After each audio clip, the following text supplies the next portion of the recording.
Eh bien, chers amis, bonsoir à tous les internautes qui sont en direct encore ce soir. Avant toute chose, je voudrais m'excuser, ou nous excuser, du fait que la retransmission il y a 15 jours n'a pas pu se faire, parce que l'ordinateur a planté juste au moment où on mettait la diffusion en route. Un incident technique. On a essayé de reconnecter, mais ça n'a jamais voulu se reconnecter. Donc, si vous voulez, eh bien, nous tenons à nous excuser. Et cela, ça fait donc 1 mois que nous ne nous sommes pas vus. Alors aujourd'hui, on va continuer. Bien sûr, vous connaissez la chaîne qui va essayer de vous donner une nouvelle vision sur Dieu. Donc, aujourd'hui, ce que je voudrais voir avec vous, c'est lire un passage d'un évangile où c'est Jésus qui parle. Et il explique à ses disciples, si vous voulez, une parabole. Alors la parabole, c'est de prendre, j'allais dire, des exemples dans la nature et d'expliquer comment cela faire un parallèle avec le spirituel. Alors je lis ça dans Matthieu 25, où il nous est dit ceci. Alors, 25 au début du chapitre, Jésus dit ceci. Alors le royaume des cieux sera semblable à... Et il donne des paraboles. Et je voudrais surtout en lire une avec vous. C'est à partir du verset 14. Donc Matthieu 25, 14. Il en sera comme d'un homme qui, en partant pour un voyage, appela ses serviteurs et leur confia ses biens. Il donna 5 talents à l'un, 2 à l'autre et 1 au troisième, à chacun selon sa capacité, et il partit en voyage. Alors, je continue la lecture. Aussitôt, celui qui avait reçu les 5 talents s'en alla, les fit valoir et en gagna 5 autres. De même, celui qui avait reçu les 2 talents en gagna 2 autres. Celui qui n'en avait reçu qu'un alla faire un trou dans la terre et cacha l'argent de son maître. Longtemps après, le maître de ses serviteurs revient et leur fit rendre compte. Celui qui avait reçu les 5 talents s'approcha en apportant 5 autres et dit « Seigneur, tu m'avais confié 5 talents, voici 5 autres que j'ai gagnés. » Son maître lui dit « Bien, bon et fidèle serviteur, tu as été fidèle en peu de choses, je t'établirai sur beaucoup. Entre dans la joie de ton maître. » Celui qui avait reçu les 2 talents s'approcha aussi et dit « Seigneur, tu m'avais confié 2 talents. En voici 2 autres que j'ai gagnés. » Son maître lui dit « Bien, bon et fidèle serviteur, tu as été fidèle en peu de choses, je t'établirai sur beaucoup. Entre dans la joie de ton maître. » Celui qui n'avait reçu qu'un talent s'approcha ensuite et dit « Seigneur, je savais que tu es un homme dur, qui moissonne où tu n'as pas semé et qui récolte où tu n'as pas répandu. J'ai eu peur, et je suis allé cacher ton talent dans la terre. Voici, prends ce qui est à toi. » Son maître lui répondit « Serviteur mauvais et paresseux, tu savais que je moissonne où je n'ai pas semé et que je récolte où je n'ai pas répandu. Il te fallait donc placer mon argent chez les banquiers, et à mon retour j'aurais retiré ce qui est à moi avec un intérêt. » On lui a dit « ôtez-lui donc le talent et donnez-le à celui qui a les 10 talents. » Voici une lecture d'une parabole dans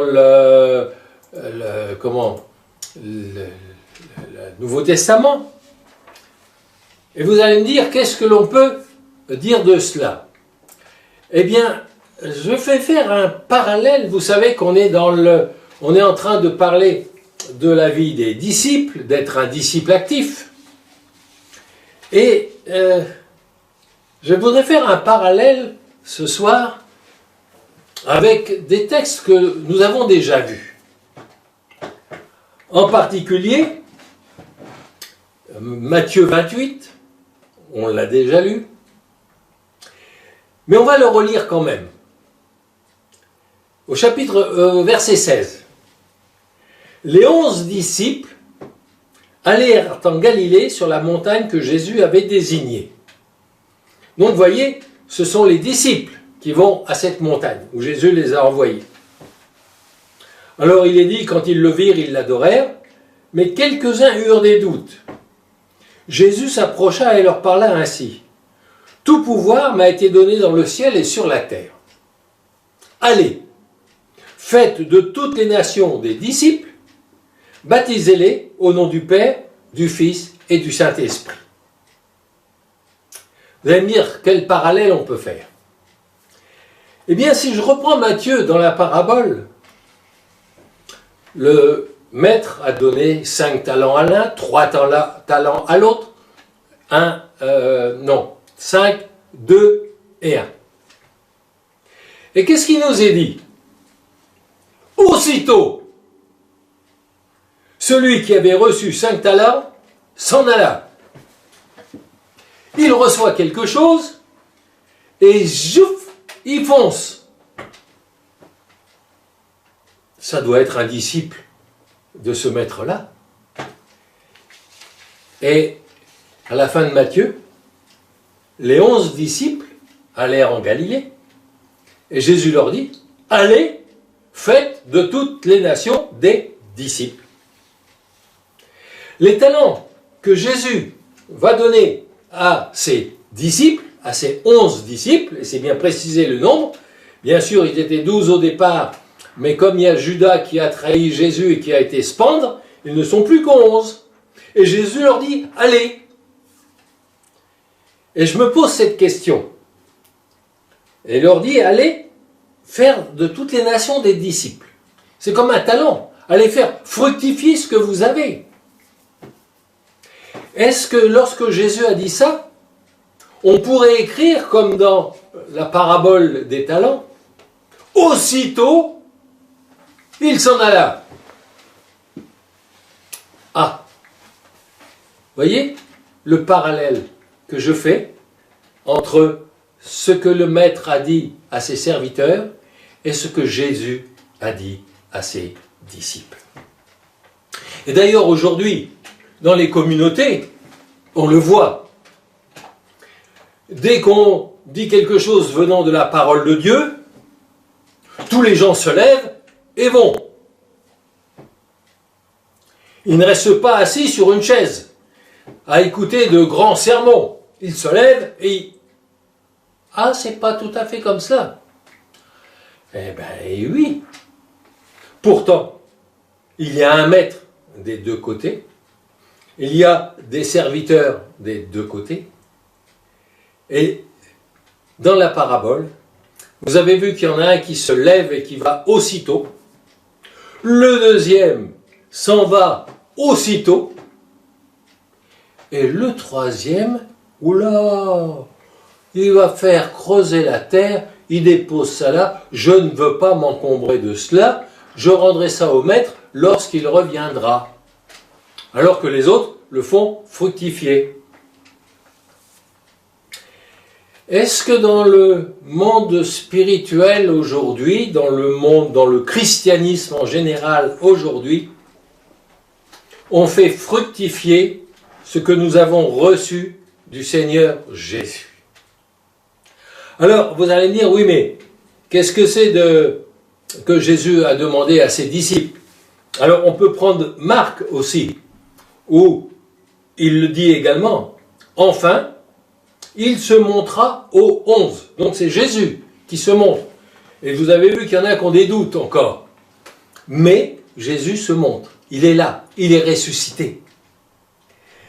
Et il leur dit, allez dans le monde entier, comme on a vu dans l'autre évangile, il dit, faites de toutes les nations des disciples. Là, il dit, allez dans le monde entier et prêchez la bonne nouvelle à toute la création.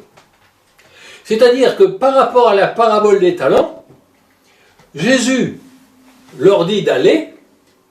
Voilà, je vous donne cet ordre-là, ce conseil d'aller et de vous multiplier.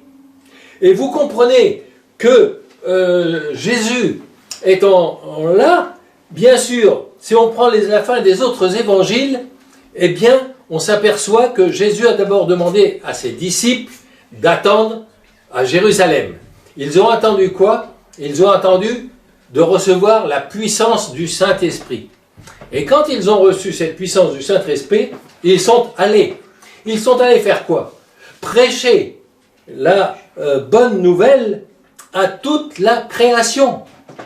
Et c'était accompagné de démonstrations d'esprit et de puissance. Et lorsqu'on regarde le livre des Actes des Apôtres, que s'est-il passé? Eh bien, ce qui accompagnait les disciples, c'était des guérisons, c'était des délivrances, c'était des miracles. Dieu n'a pas changé. Et si les disciples aujourd'hui se lèvent et vont prêcher la bonne nouvelle, nous verrons des miracles, nous verrons des guérisons, nous verrons des délivrances, nous verrons des changements. Est-ce que vous voyez ça dans votre communauté? Donc, j'allais dire, on peut se poser des questions. Et la question que je vais me poser, à moi-même déjà, est-ce que j'ai la vision de Dieu? Non seulement est-ce que j'ai la vision de Dieu, mais est-ce que je vis la vision de Dieu? Une nouvelle vision sur Dieu. Dieu n'a pas changé. Jésus n'a pas changé. Le Saint-Esprit n'a toujours pas changé. Il veut agir avec une démonstration d'esprit et de puissance. Et il veut que tous les hommes entendent parler de la bonne nouvelle. La bonne nouvelle du salut, la bonne nouvelle de la guérison, de la délivrance. C'est cela que Jésus veut que nous fassions. Et qui fait ça? Eh bien, ce sont des disciples.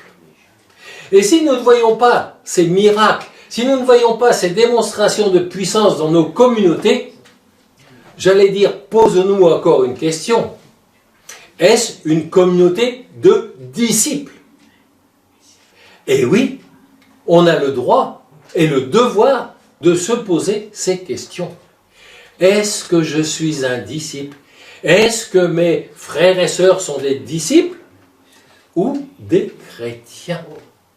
Or, la parabole des talents, je reviens encore à cette parabole, il y en a un qui a eu un peu peur et qui a fait, hop, il a été caché. Et beaucoup aujourd'hui,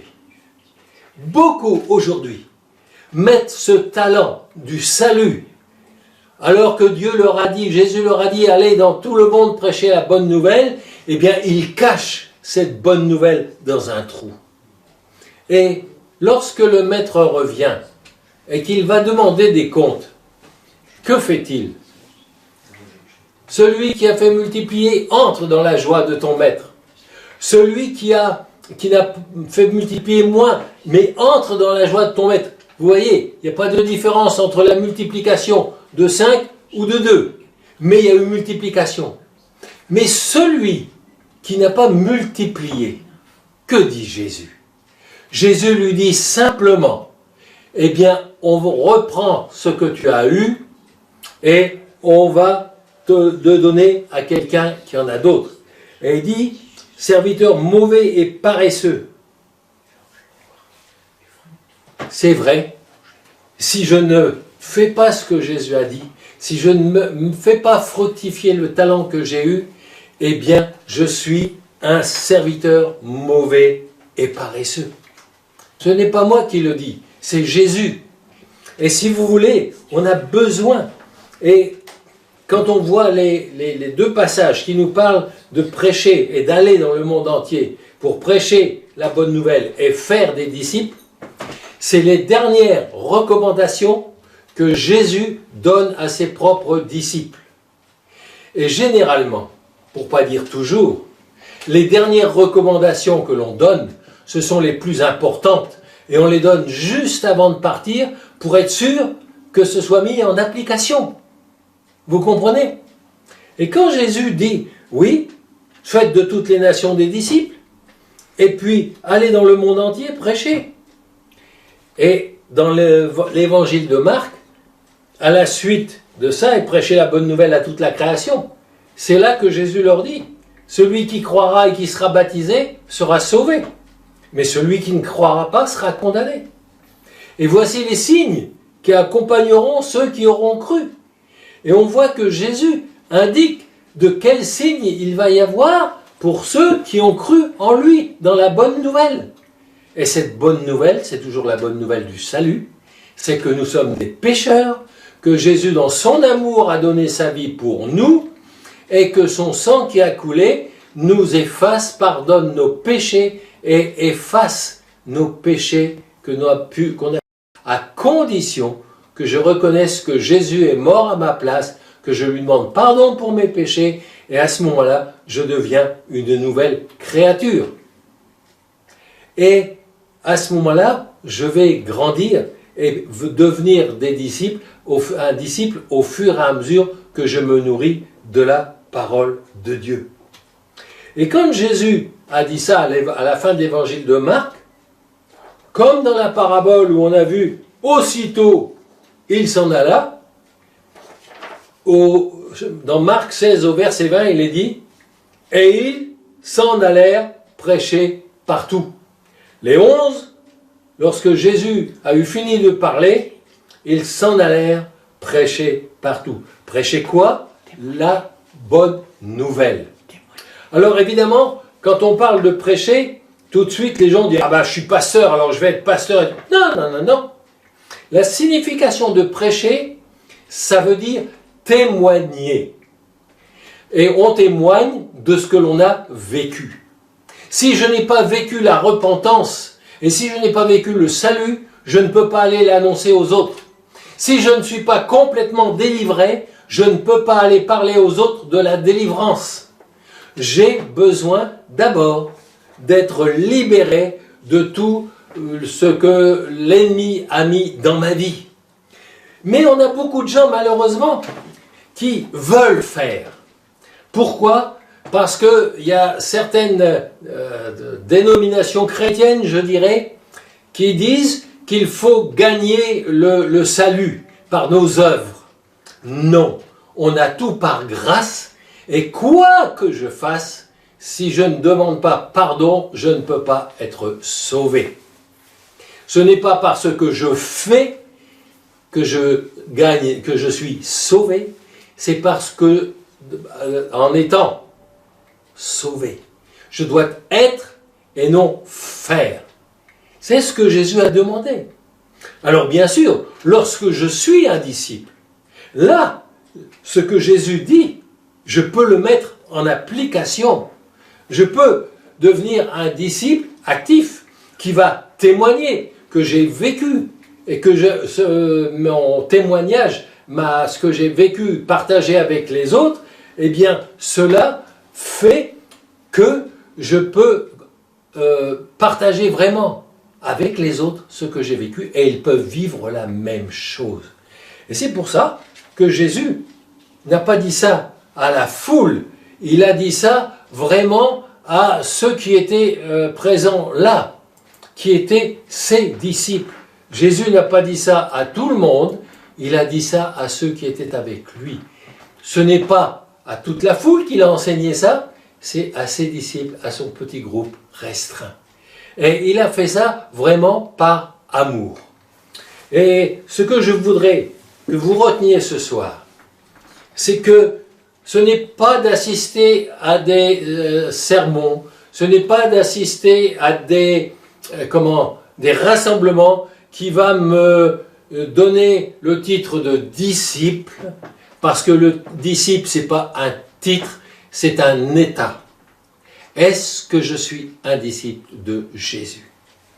Et si je suis un disciple, c'est d'abord que j'ai commencé à demander pardon. Je sais que le sang de Christ m'a lavé.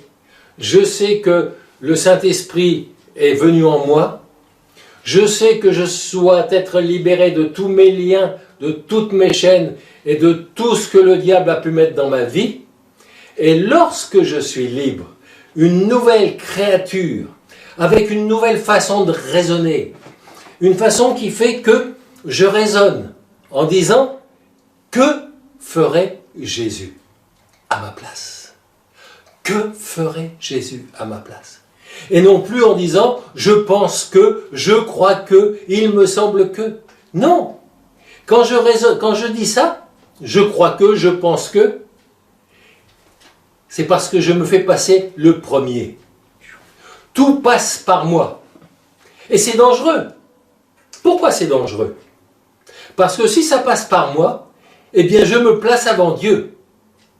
Alors qu'un disciple va vouloir que Dieu soit toujours devant lui. Et je suis en seconde position.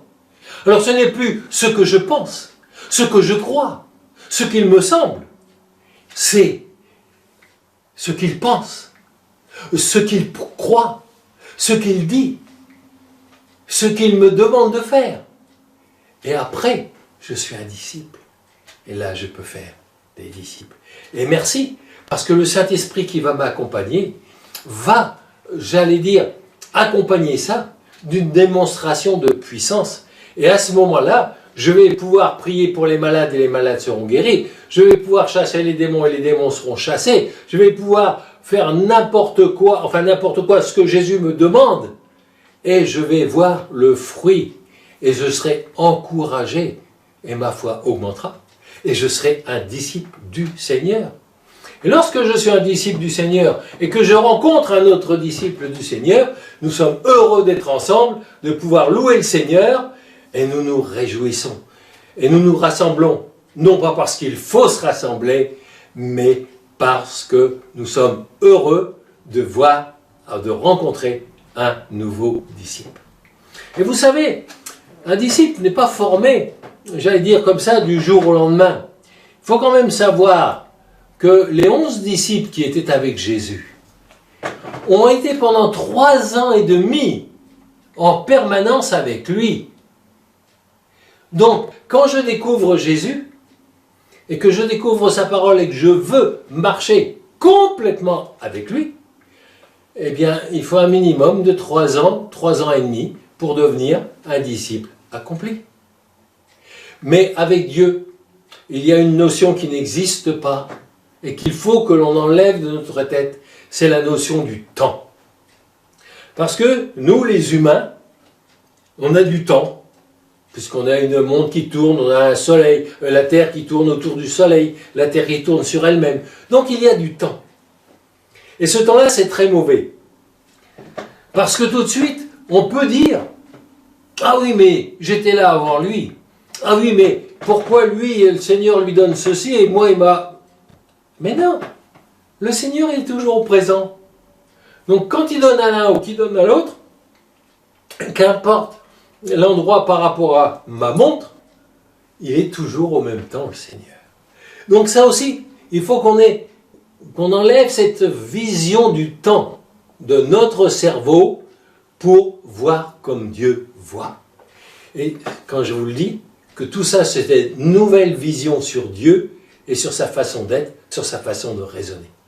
Alors, chers amis, vous pouvez relire cette parabole des talents.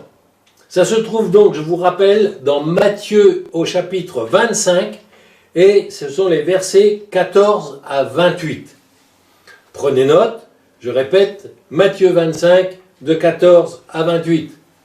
Les deux textes sur les disciples, c'est Matthieu 28, de 16 à 19, donc je répète Matthieu 28, 16 à 19, et l'autre c'est Marc 16, l'évangile de Marc, chapitre 16, du verset 14 au verset 20.